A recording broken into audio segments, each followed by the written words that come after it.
আজ তৈরি করেছি সুস্বাদু ও স্বাস্থ্যকর একটা রেসিপি, সম্পূর্ণ নিরামিষভাবে। নমস্কার বন্ধুরা, এডি স্টোরি চ্যানেলে আপনাদের সবাইকে স্বাগত জানাই। আমার আজকের রেসিপি ব্রোকলির তরকারি।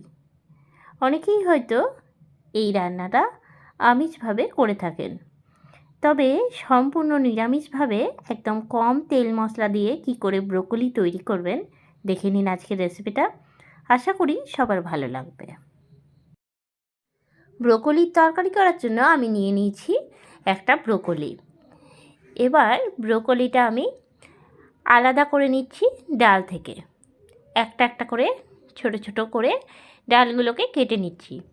তবে ব্রোকলি সেদ্ধ হতে কিন্তু খুব বেশি সময় লাগে না, তার জন্য ডালগুলো কিন্তু আমি ঠিক এরকম লম্বা লম্বাই রাখবো। ব্রোকলি রান্না করতে করতেই কিন্তু গলে যায়।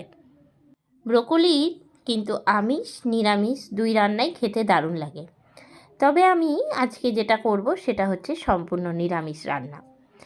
এখন সব ব্রোকলিগুলো ছাড়িয়ে নেওয়া হয়ে গেছে।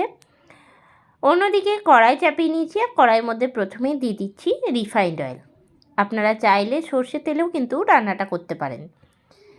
তেল ভালো করে গরম করে নেব। এরপরে ব্রোকলিটা ছাড়িয়ে নেওয়ার পরে ভালো করে ধুয়ে নিয়েছি, দিয়ে দিলাম তেলের মধ্যে। গ্যাসের ফ্লেমটাকে লোতে করে হালকা করে ভেজে নিচ্ছি। খুব ডিপ ফ্রাই কিন্তু করব না, তাহলে কিন্তু পুড়ে যাবে।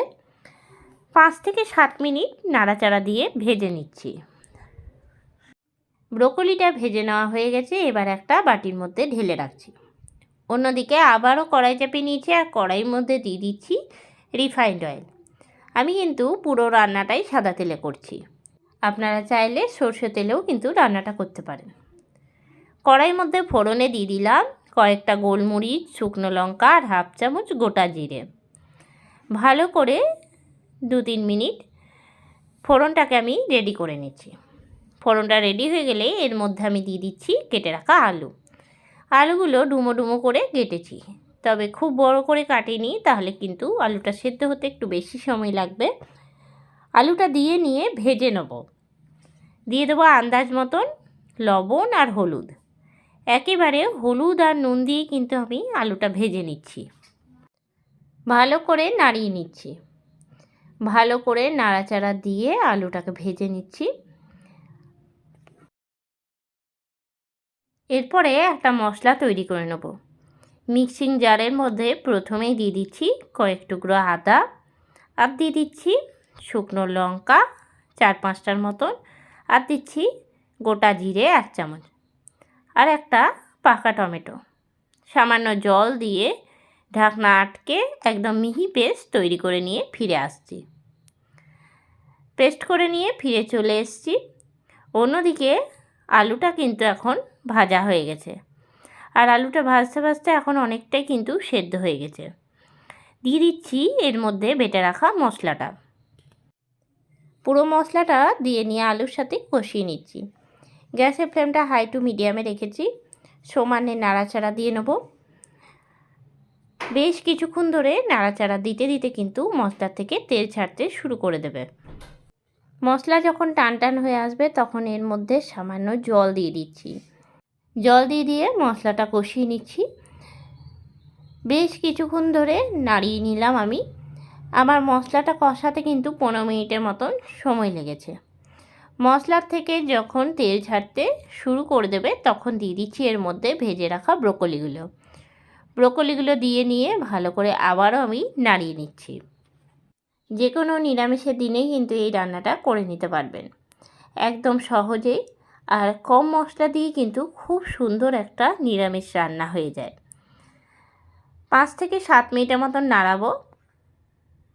আলু আর ব্রোকলি ভালো করে কষিয়ে নেওয়া হয়ে গেলে এর মধ্যে দিয়ে দিচ্ছি জল।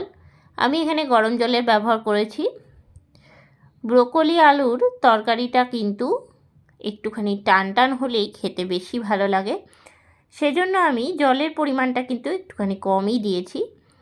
এরপর এর মধ্যে দিয়ে দিচ্ছি ছাড়িয়ে রাখা মটরশুঁটিটা দিয়ে ভালো করে একসঙ্গে নাড়িয়ে দিয়ে দেবো একটা চাপা ঢাকা বেশ কিছুক্ষণের জন্য। পুরো রান্নাটা সেদ্ধ হতে কিন্তু আমার 10 থেকে 12 মিনিটের মতন সময় লেগেছে।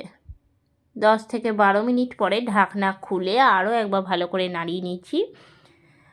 এখন কিন্তু ব্রোকলি আলু পুরোপুরিভাবে সেদ্ধ হয়ে গেছে। ভালো করে একবার নাড়াচাড়া দিয়ে নিচ্ছি।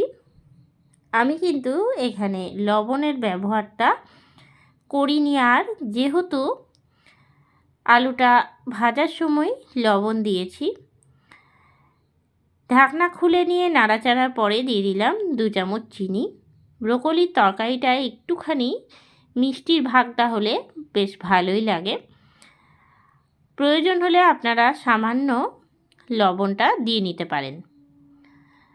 দিয়ে দিচ্ছি ওপর থেকে হাফ চামচের মতন গরম মশলা গুঁড়ো, আর দিয়ে দিচ্ছি কুচি করে রাখা ধনেপাতা। ভালো করে নাড়াচাড়া দিয়ে নামিয়ে নিচ্ছি। গরম গরম ভাত হোক, রুটি, পরোটা, যে কোনো কিছুর সাথে কিন্তু এই রকম ব্রোকলির তরকারি খেতে দারুণ লাগে। আপনারা অবশ্যই একবার বাড়িতে ট্রাই করবেন আর আমাকে কমেন্ট করে জানাবেন। পরিবেশনের জন্য ডিশের মধ্যে তুলে রাখছি। কেমন লাগলো আজকের রেসিপিটা অবশ্যই আমাকে জানাবেন। আজকের রেসিপিটা আপনাদের ভালো লেগে থাকলে লাইক করবেন, শেয়ার করবেন। এই চ্যানেলে নতুন বন্ধু হয়ে থাকলে চ্যানেলটা সাবস্ক্রাইব করার অনুরোধ রইল। আর যারা ফেসবুক পেজ থেকে দেখছেন অবশ্যই পেজটাকে ফলো করে দেবেন। আবারও নতুন কোনো রেসিপি নিয়ে হাজির হব। সঙ্গে থাকুন আর দেখতে থাকুন। সবাই ভালো থাকবেন, সুস্থ থাকবেন। ধন্যবাদ।